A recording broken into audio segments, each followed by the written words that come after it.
नमस्कार, कैसे हैं आप लोग। उम्मीद करता हूं कि आप लोग बहुत बेहतर होंगे। जैसा कि आपको पता है कि एसएससी जीडी वाले जो एस्पिरेंट हैं उनके लिए हर संडे को आरडब्ल्यूए के एप्लीकेशन पे आपके लिए free all India live mock होता है। तो आज आपका जो 15 फरवरी का लाइव मॉक है वो आपका लाइव चल रहा है। अगर आपने इसे अभी तक अटेम्प्ट नहीं किया है तो जाके अटेम्प्ट करिए। बाकी इस मॉक में आपका कितना क्या स्कोर बना कमेंट बॉक्स में जरूर कमेंट करके बताइएगा। तो जो आपका 15 फरवरी 2026 का जो लाइव मॉक हुआ है इसके मैथ सेक्शन का कंप्लीट जो सोल्यूशन है वो इस वीडियो में मैं करने वाला हूं। उसके अलावा क्वेश्चंस के साथ साथ एग्जाम में किस अप्रोच से क्वेश्चन को आपको सॉल्व करना है वो भी मैं सिखाने का आपको प्रयास करूंगा। तो इस क्लास से आप बहुत कुछ सीख के जाने वाले। बाकी जितने भी क्वेश्चन है उनकी अगर आपको पीडीएफ चाहिए तो उसके लिए आप हमारे टेलीग्राम चैनल को ज्वाइन कर सकते हैं। उसका लिंक डिस्क्रिप्शन और कमेंट बॉक्स में पिन किया हुआ है। पहला क्वेश्चन आप लोग देख पा रहे होंगे, क्या कह रहा है कि 23 संख्याओं का जो औसत है वो 51 है। पहली 12 जो संख्याएं हैं उनका औसत 49 है और अंतिम 12 संख्याओं का जो औसत है वो 54 है। यदि 12वीं संख्या को निकाल दिया जाए तो शेष संख्याओं का औसत क्या होगा। यानी कि अगर 23 संख्या 12वीं संख्या अगर निकाल दोगे तो बची 22 संख्याओं का हमें औसत निकालना है। औसत क्या होता है? कुल योग बटे उनकी संख्या, यानी कि टोटल संख्याओं का जो सम है और बटे कितनी वो संख्या उसे डिवाइड करते हैं तो एवरेज आता है। तो यहाँ पे क्या दिया हुआ है हमें, 23 जो संख्याएं हैं उनका जो औसत है वो कितना है आपका 51 है। इसका मतलब क्या हुआ, हमने ये मान लिया कि संख्या 51 होगी, या तो वो 51 से कम रही होगी या 51 से ज्यादा रही होगी। अब वो कैसे पता चलेगा, वो दूसरी लाइन से पता चलेगा। यहाँ पे क्या दिया हुआ है, जो 12 संख्या इन्हें 12-12 के उसमें तोड़ा गया है। पहली जो 12 संख्या है उनका जो औसत है वो कितना है 49 है। अगली जो 12 संख्या है उनका जो औसत है वो कितना है आपका 54 है। तो भाई पहली जो 12 संख्याएं हैं उनका जो औसत है ओवरऑल औसत से कितना कम है भाई, 3 कम है। और यहां पे कितना कम है, 2 कम है। ठीक है। और जो अगली 12 संख्याएं हैं उनका जो औसत है वो ओवरऑल औसत से कितना ज्यादा है, 3 ज्यादा है। अब यहां पे देखो 2 कम है तो 12 में कितना कम होगा भाई, टोटल 24 कम होगा। और यहाँ पे 3 ज्यादा है तो 12 में कितना ज्यादा होगा, 12 3 36। तो ओवरऑल अगर इसे हम प्लस माइनस करें तो हमारे पास 12 यहां पे बचता है। इसका मतलब है जो हमारे पास जो 12वीं संख्या है वो क्या होगी, इस एवरेज से 12 ज्यादा होगी। यानी कि वो कितनी होगी, 51 प्लस 12 यानी कि 63 होगी। अब हमने ये संख्या निकाल ली। तो अब अगर हमें इस संख्या को निकाल के औसत बताना है तो वो कितना होगा। अगर हम टोटल सम में से इस संख्या को माइनस कर दे और टोटल जितनी संख्या उनसे डिवाइड कर दे तो हमें नया जो एवरेज है वो पता चल जाएगा। तो भाई अगर हमें नया एवरेज निकालना है तो क्या करेंगे, जो 23 जो संख्या है इनका औसत अगर 51 है तो इनका सम कितना होगा, 23 इंटू 51 होगा। तो ये 23 संख्याओं का सम आ गया। उसमें से जो 12वीं संख्या अगर हमने निकाल दी 63 तो कितनी संख्या बची, 22 संख्या है। तो अगर इनका हमें औसत निकालना है तो 22 संख्याओं से डिवाइड कर देंगे तो हमारा जो हमें निकालना है वही हमारा आ जाएगा। ठीक है। तो यहाँ पे 23 और 51 को गुणा करेंगे तो कितना आएगा, 1173 माइनस 63 बटे 22। तो यहाँ पे कितना आएगा आपका 1110 बटे 22। तो यहाँ पे 2 से काटेंगे, 2 पंचे 10, फिर 2 पंचे 10, 2 पंचे 10 और यहाँ पे कितना आएगा 11। 11 से काटेंगे, 11 पच्चे 55, ना जाने का 0 और फिर 11 चौक 44 यानी कि 50.45 आएगा। तो चौथा वाला जो ऑप्शन है वो आपका बिल्कुल करेक्ट है। तो उम्मीद करता हूं कि क्वेश्चन आप अच्छे तरीके से समझ पाएंगे। अगर एक बात में आपको समझ में नहीं आया तो दोबारा आप रिकैप करके देखिए, आपको चीज समझ में आ जाएंगी।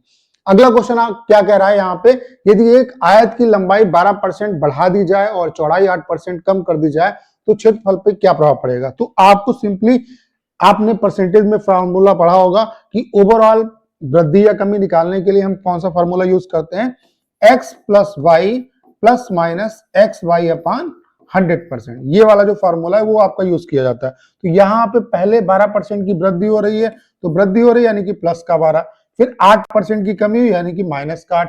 अब प्लस माइनस क्या होगा, यहाँ पे माइनस होगा, 12 इंटू 8 बटे 100। ये ओवरऑल हमारी वृद्धि या कमी होगी। अगर प्लस में आएगा तो वृद्धि होगी और माइनस में आएगा तो कमी होगी। तो 12 से 8 गया तो कितना बचा 4 और 12 8 96, 0.2 के बाद लगेगा यानी कि 4 में से आपका 0.96 घटाएंगे तो कितना आ जाएगा 3.04 आएगा। और ये प्लस का आने का मतलब क्या हुआ, इतने की वृद्धि होगी। तो तीसरा वाला जो ऑप्शन है वो आपका बिल्कुल करेक्ट है। अगला क्वेश्चन आप लोग देख पा रहे होंगे, क्या कह रहा है, एक ठोस शंकु के आधार का जो क्षेत्रफल है वो 616 सेंटीमीटर स्क्वायर है। यदि शंकु की ऊंचाई 15 सेंटीमीटर है तो शंकु का आयतन क्या होगा। तो शंकु बनता कैसे, जब हम एक समकोण त्रिभुज को उसके आधार या ऊंचाई के परता घुमाते हैं तो शंकु बनता है। जैसे कि अगर हम इसकी ऊंचाई के परता घुमाएंगे इस तरीके से, तो इस तरीके से आपका यह शंकु बनेगा, ठीक है। और अगर इसको हम इसके इस भुजा के परता घुमाएंगे तो जो शंकु बनेगा वो कुछ नीचे इस तरीके से बनेगा। तो क्लियर, यानी कि शंकु की जो आकृति होती है वो कुछ इस तरीके की होगी। नीचे जो और 3D फिगर है, यानी कि नीचे क्या होता है, सर्किल होता है। तो इस सर्किल का जो एरिया है वो 616 दिया है। तो हमेशा याद रखो कि अगर सर्किल का एरिया जो है वो 154 है तो ये r बराबर 7 पे होता है। आप निकाल भी सकते हो, याद करने के लिए अगर याद रखोगे तो कैलकुलेशन आपकी आसान हो जाएगी। उसके अलावा 616 एरिया कब होता है, जब रेडियस जो होती है वो 14 होती है, ठीक है। तो यहां से जैसे हमने देखा कि अगर इसका एरिया 16 है, 616 है, इसका मतलब है जो शंकु है इसकी जो त्रिज्या है वो आपकी कितनी हो गई, 14 हो गई, और इसकी ऊंचाई 15 में दी हुई है। अब हमें इसका आयतन निकालना है, तो शंकु का आयतन क्या होता है, 1/3 पाई r स्क्वायर h। तो निकाल लो 1/3 पाई की वैल्यू कितनी, 22/7, r स्क्वायर का मतलब 14 × 14 और इंटू 15। तो यहाँ पे 7 से काटेंगे 7 दूनी 14, 3 से काटेंगे तो 3×5 15, तो यहाँ पे 5 दूना 10, यानी कि कितना जाएगा आपका 220 को हमें मल्टीप्लाई करना है 14 से। तो 0 4 दूनी 28, 4 दूनी 28 और 2 कितना हुआ 30, यानी कि 30 80 आएगा। तो डी वाला जो ऑप्शन है वो आपका बिल्कुल करेक्ट है। अगला क्वेश्चन आप लोग देख पा रहे होंगे, क्या कह रहा है कि निम्नलिखित में से कौन सी संख्या जो है वो 15 से विभाज्य। तो 15 से संख्या कब कटेगी, जब वो किसकी डिविजिबिलिटी को फॉलो करे। 15 क्या होता है, 3 × 5 होता है, यानी कि 3 की डिविजिबिलिटी को फुलफिल करे और 5 की डिविजिबिलिटी जो है उसको ही फुलफिल करे। तो संख्या के लास्ट में 5 है, यानी कि सभी संख्या 5 से तो कटती है। 3 से कब कटेगी, यहाँ पे कह रहा है कौन संख्या 3 से 15 से विभाज्य नहीं है। तो यहाँ पे 3 की डिविजिबिलिटी चेक करो। 3 की डिविजिबिलिटी क्या होती है कि संख्या के अंकों का योगफल 3 से कटना चाहिए। तो 9 5 14 5 19 2 21, ये संख्या 3 से कटेगी। फिर 4 3 7 7 6 13 13 5 18, ये भी कट जाएगी 3 से। 9 9 18 18 5 23 तो 25, ये संख्या जो है आपकी 9 से नहीं कटेगी। तो यही जो ऑप्शन है वो आपका करेक्ट हो जाएगा। अगला क्वेश्चन आप लोग देख पा रहे होंगे, ये सिंपल है, बोर्ड मास का क्वेश्चन है, तो सॉल्व कर लेते हैं। माइनस का 5/2 प्लस आपका 3/2, ये डिवाइड बाई 1/6 हो जाएगा।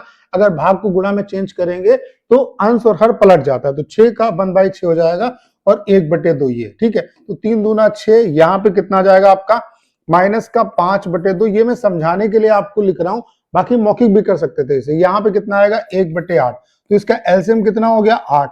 तो यहाँ पे 8 के लिए 4 से गुणा करना पड़ेगा, यानी कि 4 5 20, माइनस का 20 से आएगा ऊपर, और यहाँ पे 1, तो माइनस का 19/8 हो जाएगा। तो कौन सा ऑप्शन आपका करेक्ट है, पहला वाला जो ऑप्शन है वो आपका बिल्कुल करेक्ट है। अगला क्वेश्चन आप लोग देख पा रहे होंगे, क्या कह रहा है कि ए की आय बी की आय से 40% अधिक है और सी की जो आय है वो आपकी ए और बी की कुल आय से 30% कम है।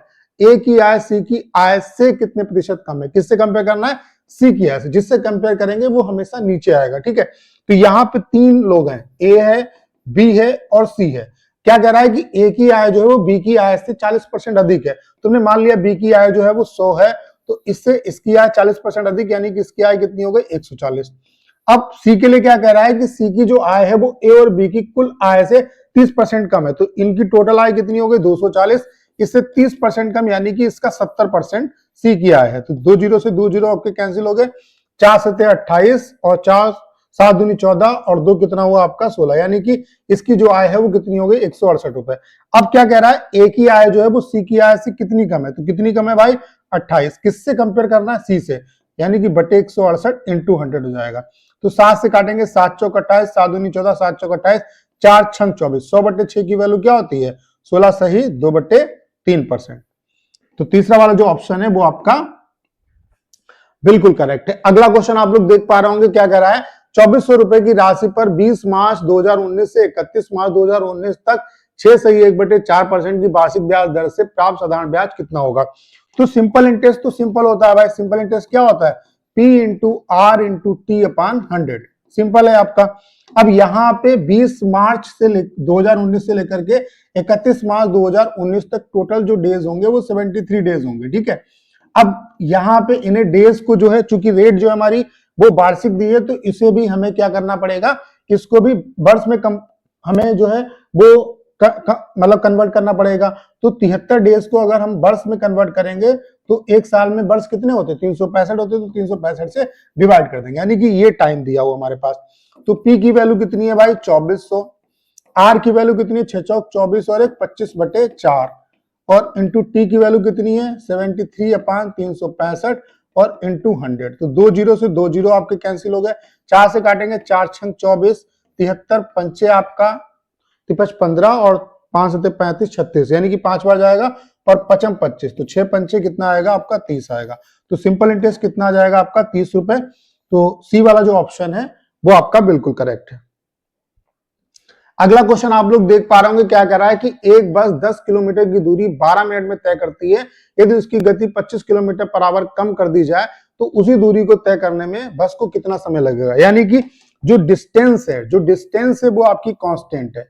अगर डिस्टेंस कांस्टेंट होती है तो आपको पता होना चाहिए v1/v2 जो होता है वो t2/t1 के बराबर होता है। कहने का मतलब ये है चाल और समय जो है वो एक दूसरे के, चाल और समय का अनुपात एक दूसरे का मतलब क्या होगा, व्युत्क्रमानुपाती होगा, यानी कि चाल और समय का जो अनुपात है वो एक दूसरे का उल्टा होगा, यानी कि v1/v2 जो है वो t2/t1 के बराबर आएगा। ये क्यों होगा ऐसा, इसको भी समझ लो। दूरी बराबर क्या होती है, चाल गुणे समय होता है। तो इसी तरीके से अगर दूरी बराबर है तो v1/t1 की जो वैल्यू है v2 और t2 के बराबर हो जाएगी। तो v1/v2 जो है वो t2/t1 के बराबर होगा। अब मैंने इस चीज को क्यों बताया, क्योंकि अगर इसे आप डायरेक्ट याद रखोगे तो आपके लिए बहुत ज्यादा आसानी हो जाएगी। यहाँ पे क्या कह रहा है कि 10 किलोमीटर की दूरी 12 मिनट में अगर वो तय करता है तो उसकी चाल क्या हो जाएगी 10/12। इसको अगर हम घंटे में चेंज करें तो 60 ऊपर चला जाएगा, तो 12 पंचे 60, यानी कि पहले जो चाल थी वो कितनी थी 50 थी। अब क्या कह रहा है 25 किलोमीटर पर आवर चाल कम कर दी गई, तो 50 से 25 कम किया गया, यानी कि दूसरी जो चाल है वो कितनी है 25 है। तो टाइम जो होगा, टाइम जो है यहाँ पे t2 जो है वो हमें क्या करना है निकालना है, t2 जो है वो निकालना है। तो हमने मान लिया वो x होगा या t2 ही होगा, और t1 पहले जो टाइम लगता है वो कितना लगता है 12 मिनट, वो हमें दिया हुआ है तो हमने वो लिख दिया। तो सिंपल है, यहाँ पे काटेंगे तो 25 से 25, 25 दूनी 50, 12 दूनी कितना हो जाएगा आपका 24, यानी कितना टाइम लगेगा 24 मिनट लगेगा। आप डायरेक्ट ऐसे भी समझ सकते थे कि यहाँ पे जो चाल का अनुपात है वो 2:1 है, तो यहाँ पे टाइम का जो अनुपात है वो 1:2 होगा, यानी कि पहले अगर 1 रेशो टाइम लग रहा है तो दोबारा अब 2 रेशो टाइम लगेगा। तो पहले 1 रेशो की वैल्यू अगर 12 है, 2 रेशो की वैल्यू कितनी होगी 24 होगी। तो चौथा वाला जो ऑप्शन है वो आपका बिल्कुल करेक्ट है। अगला क्वेश्चन आप लोग देख पा रहे होंगे, क्या कह रहा है एक समकोण त्रिभुज के कर्ण की जो लंबाई है वो 37 सेंटीमीटर है और उसकी अन्य दो भुजाओं में से एक की लंबाई 12 सेंटीमीटर है, तो त्रिभुज का क्षेत्रफल क्या होगा।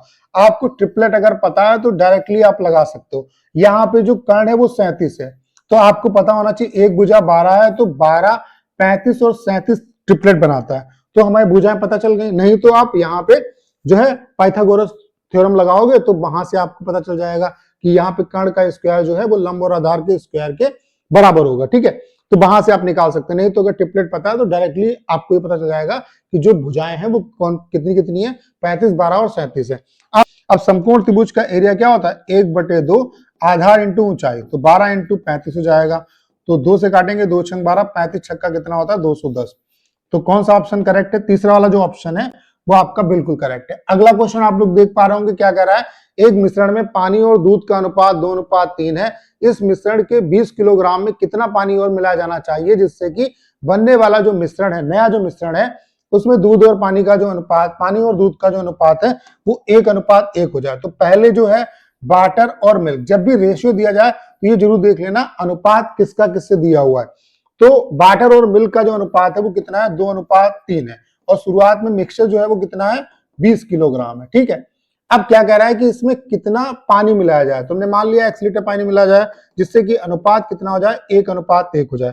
अब देखो पानी मिला रहे हैं तो इसका मतलब दूध की सेहत पे कोई फर्क नहीं पड़ेगा, तो दूध बराबर होना चाहिए, तो बराबर करने के लिए 3 से मल्टीप्लाई करना पड़ेगा। तो 3 से जब मल्टीप्लाई करेंगे तो यहाँ पर भी 3 आएगा, यहाँ पर भी 3, यानी कि मिल्क जो है वो 3 रहा और वाटर जो है वो 2 से 3 हो गया, यानी कितना मिलाया गया 1 मिलाया गया। तो इस एक रेशियो की वैल्यू हमें बतानी है। तो इस एक रेशियो की वैल्यू कैसे निकालोगे, शुरुआत में 2 और 3, 5 की जो वैल्यू है वो कितनी है 20 किलोग्राम है, तो एक की वैल्यू कितनी होगी 4 किलोग्राम। तो एक रेशियो ही मिलाया गया है, तो एक रेशियो की वैल्यू कितनी होगी 4 किलोग्राम, यानी कि तीसरा वाला जो ऑप्शन है वो आपका बिल्कुल करेक्ट है। अगला क्वेश्चन आप लोग देख पा रहे होंगे, क्या कह रहा है, एक दुकानदार एक वस्तु को 1 किलोग्राम के स्थान पर 930 ग्राम का गलत तौल करता है और उसे उसके क्रय मूल्य पर बेचता है। 15 किलोग्राम वस्तु बेचने पर उसका लाभ क्या होगा?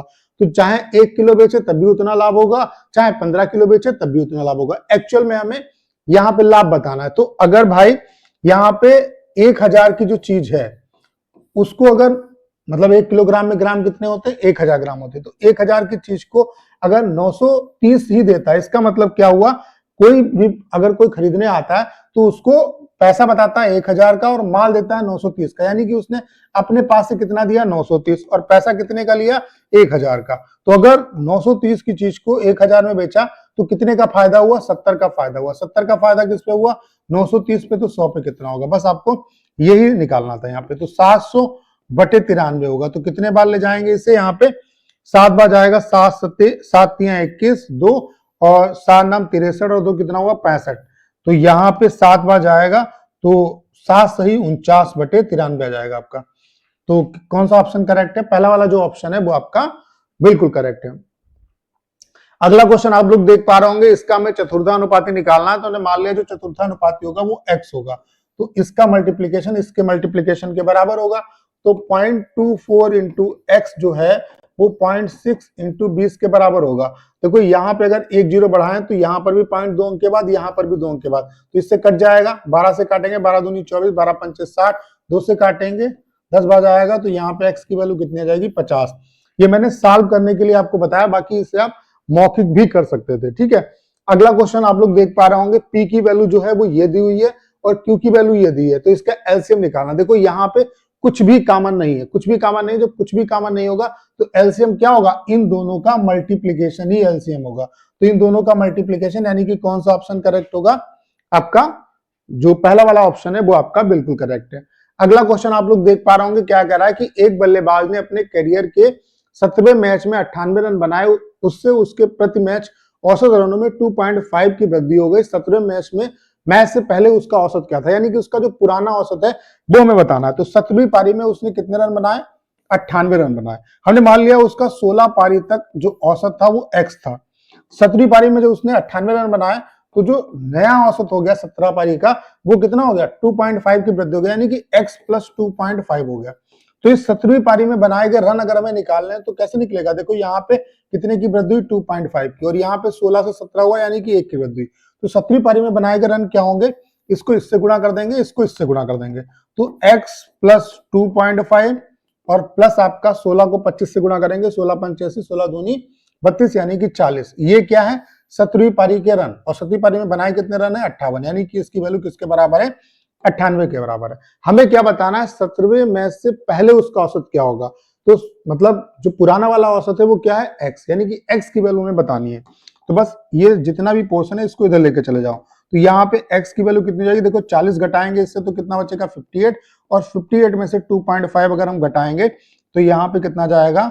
55.5 होगा। यानी कि कौन सा ऑप्शन करेक्ट है? चौथा वाला जो ऑप्शन है वो आपका बिल्कुल करेक्ट है। अगला क्वेश्चन आप लोग देख पा रहे होंगे, क्या कह रहा है? किसी वस्तु के अंकित मूल्य, किसी वस्तु का जो अंकित मूल्य है वो 1250 है, उस पर 5%, 15% और 20% की क्रमिक छूट दी जाती है। सभी छूटों के बाद उसका विक्रय मूल्य क्या होगा? तो सिंपल है, देखो 1250 की कोई चीज है, 5% का डिस्काउंट दिया, यानी कि 95 बटे 100 में बेचा। फिर 15% का डिस्काउंट दिया, इसकी वैल्यू कितनी हो गई? 85 बटे 100। फिर आपने 20% का डिस्काउंट दिया, तो फाइनल जो वैल्यू है वो इसकी ये आएगी। ठीक है, तो यहाँ पे हम इसे सॉल्व कर सकते हैं। देखो एक जीरो से एक जीरो कैंसिल हो गया, 25 से काटेंगे, 25 पंचे 125, 25 चक्कू 100, 40 आया, और 40 दूना 80 होता है, 2 से कट जाएगा। यहाँ पे कितना आएगा? 50। 5 से काटेंगे तो 17 आएगा, यहाँ पे 10 आएगा। 5 से फिर काटेंगे तो यहाँ पे 19 आएगा, और यहाँ पे 2 आएगा। तो अब हमें सिंपली गुणा करना है। 19 पचे 95, 95 को 17 से गुणा करेंगे तो 17 पचे 85, यहाँ से लगा 8, 17 नमा 153, 17 नमा 153 और 8, 8 3 61, यानी कि आपका 1615 बटे 2 आएगा। तो 2 अट्ठे 16, और यहाँ पे ना जाने का जीरो, 2 सत्ते 14, और 807.5 आएगा। तो चौथा वाला जो ऑप्शन है वो आपका बिल्कुल करेक्ट है। अगला क्वेश्चन आप लोग देख पा रहे होंगे, क्या कह रहा है कि 30 महिलाएं प्रतिदिन 5 घंटे काम करके एक काम को 18 दिन में पूरा कर सकती हैं। 21 महिलाएं 8 घंटे काम करके उसी काम को कितने दिन में करेंगी। तो ये सिंपली जो क्वेश्चन है वो किस कॉन्सेप्ट पे है, M1 D1 T1 बटे W1 बराबर होता है M2 D2 T2 बटे W2। यानी कि यहाँ पे जो आपका आदमी है, दिन है, और आपका जो घंटे हैं वो आपके ऊपर रहेंगे और जो वर्क है वो आपका नीचे रहता है। ठीक है, अब यहाँ पे अगर लंबाई चौड़ाई ऊंचाई दी है तो वो भी आपका नीचे ही आएगा। ठीक है, तो यहाँ पे 30 महिलाएं हैं, वो 5 घंटे प्रतिदिन काम करके 18 दिन में किसी काम को करती हैं। तो उसी काम को 21 महिलाएं 8 घंटे प्रतिदिन करके कितने दिनों में करेंगी, ये आपको बताना है। तो डेज निकालने हैं तो सिंपली 30 इंटू 5 इंटू 18, इसको डिवाइड कर दो 21 इंटू 8 से। तो यहाँ पे 2 से काटेंगे तो 9 बार जाएगा, यहाँ पे 4 आएगा, यहाँ पे फिर 2 से काटेंगे, यहाँ पे 15 आएगा, यहाँ पे 2 आएगा, फिर उसके बाद आपका फिर काट लेंगे 3 से, 3 15 और 3 21। तो यहाँ पे कितना जाएगा आपका, 9 5 45 5 225 और नीचे 7 दूनी 14। अब 14 से काटो कितने बार जाएगा, 14 1 14, कितना बचा आपका 8 और 4 6 84, यानी कि 16 सही 1 बटे 14 दिन आएगा। तो तीसरा वाला जो ऑप्शन है वो आपका बिल्कुल करेक्ट है। अगला क्वेश्चन आप लोग देख पा रहे होंगे, क्या कर रहा है कि 8,000 रुपए की धनराशि के लिए अर्धवार्षिक रूप से चक्रवृद्धि होने वाली 10% वार्षिक ब्याज दर पर 1/2 वर्ष का चक्रवृद्धि ब्याज क्या होगा। देखो रेट जो है वो अर्धवार्षिक है, टोटल जो अमाउंट है वो कितना है 8,000 रुपए। अगर वार्षिक दर जो है वो 10% है तो जो छमाही दर होगी वो कितनी आ जाएगी आपकी, एक साल में छमाही 2 होती है तो 2 से डिवाइड कर देंगे, यानी कि रेट का आगे क्या आ गया आपकी 5%। और टाइम कितना होगा, 1.5 साल जो है छमाही में कितना होगा, 3 छमाही के बराबर होगा। तो 3 छमाही का ब्याज वैसे ही निकलेगा जैसे 3 साल का निकलता है। तो 5% कितना होगा, 8 पंचे 40, यानी कि पहली छमाही में जो ब्याज मिलेगा वो 400 मिलेगा। अगले बार क्या होगा, 400 तो 400 रहेगा, 400 पे फिर 5% यानी कि 20 रुपए ब्याज और मिलेगा। अगले साल क्या होगा, यानी कि अगली छमाही में क्या होगा, ये 400 रहेगा, 400 पे 20 ब्याज मिलेगा, ये 20 रहेगा और 20 पे 5% यानी कि 1 रुपए और ब्याज मिलेगा। तो टोटल ब्याज कितना हो गया, 1200 ये, 60 ये और 1 ये, यानी कि 1261 रुपए आ जाएगा। तो कौन सा ऑप्शन करेक्ट है, पहला वाला जो ऑप्शन है वो आपका बिल्कुल करेक्ट है। यहाँ पे इस मेथड में क्या होता है, 1 से 2 बनते हैं, 2 से 4 बनते हैं और इसी तरीके से आपका ये प्रोसेस चलता है। ठीक है, अगला क्वेश्चन आप लोग देख पा रहे होंगे, क्या कह रहा है कि 3 संख्याओं का अनुपात 3:4:5 है और उनका जो एलसीएम है वो 1800 है। तो दूसरी संख्या क्या होगी, देखो दूसरी संख्या जो होगी वो 4 से कटने वाली होगी। एक ही ऑप्शन ऐसा है जो 4 से कटता है, तो इसका डायरेक्टली आप आंसर ऐसे लगा सकते हैं। बाकी अगर करना है आपको तो कैसे कर सकते हैं, यहाँ पे ये हमने मान लिया ये 3x है, ये 4x है और ये 5x है। तो जब कुछ भी नहीं कटने वाला होता है तो एलसीएम क्या होता है, इनका मल्टीप्लीकेशन। तो कितना जाएगा, 4 3 12 पंचे 60x होगा एलसीएम, और इसकी वैल्यू कितने के बराबर है, 1800 के बराबर। तो 0 से 0 कैंसिल हो गया, 6 3 18, यानी कि x की वैल्यू कितनी हो गई आपकी 30। तो हमें बीच वाली दूसरी संख्या बतानी, तो कितनी जाएगी 4x, यानी कि 4 इंटू 30 कितना जाएगा आपका 120। तो दूसरा वाला जो ऑप्शन है वो आपका बिल्कुल करेक्ट है। अगला क्वेश्चन आप लोग देख पा रहे होंगे, क्या कर रहा है, 8505 रुपए को पी क्यू और आर के बीच में इस तरीके से बांटना है कि इनका जो अनुपात है वो इतना है। ठीक है, तो पी और आर के हिस्सों में अंतर कितना होगा। तो पहले हम ये जो रेशियो है इसे कंप्लीट रेशियो में चेंज कर लेते हैं। तो 1 से 1/3 का मतलब 3 1 3 और 1 4/3 आ गया, यहाँ पे 4 1 4 और 3 कितना हुआ आपका 7/4 हो गया दूसरा रेशियो, और 6 दूनी 12 और 1 कितना हो गया आपका 13/6। तो यहाँ पे एलसीएम कितना हो जाएगा इसका 12। तो 12 बनाने के लिए इसको किससे गुणा करना पड़ेगा, हमें इसको किससे गुणा करना पड़ेगा, ऊपर नीचे 4 से। तो ये अंडरस्टूड है, हमने डायरेक्टली इसे लिखेंगे। 4 से गुणा करेंगे तो ऊपर कितना जाएगा, 4 चक्कू 16। इसको 12 बनाने के लिए 3 से गुणा करेंगे तो ये कितना हो जाएगा 21। इसको 12 बनाने के लिए 2 से गुणा करेंगे तो ये कितना हो जाएगा 26। तो ये कंप्लीट रेशियो आ गया, यानी कि पी की वैल्यू 16 रेशियो है, इसकी वैल्यू 21 रेशियो है, इसकी वैल्यू 26 रेशियो है। तो इसका सम कितना आएगा, 21 और 26, 47 47 और 6 7 6 13 53 63 रेशियो की जो वैल्यू है वो कितने के बराबर है, 8505 के बराबर है। तो यहाँ पे 7 से काट लेंगे, 7 नाम 63, 7 नाम 63, 7 से काटेंगे तो 7 1 7, 7 दूनी 14 हुआ, फिर 7 1 7, 7 5 35, 9 से काटेंगे आपका तो 9 1 9, कितना बचा आपके पास 3, 1 9 3 27 और 9 5 45, यानी कि एक रेशियो की वैल्यू कितनी आ गई 135। हमें क्या बताना, पी और आर के बीच का अंतर, तो पी और आर के बीच का अंतर कितना है 10 रेशियो, तो 10 रेशियो की वैल्यू कितनी होगी 135 इंटू 10 यानी कि 1350। तो तीसरा वाला जो ऑप्शन है वो आपका बिल्कुल करेक्ट है। अगला क्वेश्चन आप लोग देख पा रहे होंगे क्या कह रहा है, 900 मीटर लंबी एक ट्रेन 108 किलोमीटर पर आवर की चाल से चल रही है, 900 मीटर लंबे प्लेटफॉर्म को कितनी देर में पार करेगी। तो ट्रेन पार करने में लगा समय, समय बराबर क्या होता है दूरी बटे 4, तो दूरी कितनी तय करनी पड़ेगी अपनी लंबाई और प्लेटफॉर्म की लंबाई के बराबर, यानी कि 900 प्लस 900 1800 मीटर की दूरी तय करनी पड़ेगी। चाल कितनी है, ये 108 किलोमीटर पर आवर है, इसे मीटर पर सेकंड में चेंज करेंगे तो 5/18 से गुणा करेंगे तो 18 आपका ऊपर चला जाएगा। 18 छक्का 108 होता है, और यहाँ पे 6 से काटेंगे 6 तियां 18 और 5 छक्का 30, यानी कितना जाएगा आपका 60 सेकंड लगेंगे। तो कौन सा ऑप्शन करेक्ट है, पहला वाला जो ऑप्शन है वो आपका बिल्कुल करेक्ट है। तो उम्मीद करता हूं कि अगर आपने पूरी क्लास देखी होगी तो सारे क्वेश्चन आप बहुत अच्छे तरीके से समझ पाए होंगे। करना क्या है, इस क्लास को शेयर करना है। उसके अलावा अगर आप चैनल पर नए और आपने अभी तक इसे सब्सक्राइब नहीं किया है तो प्लीज चैनल को सब्सक्राइब करना मत भूलेगा।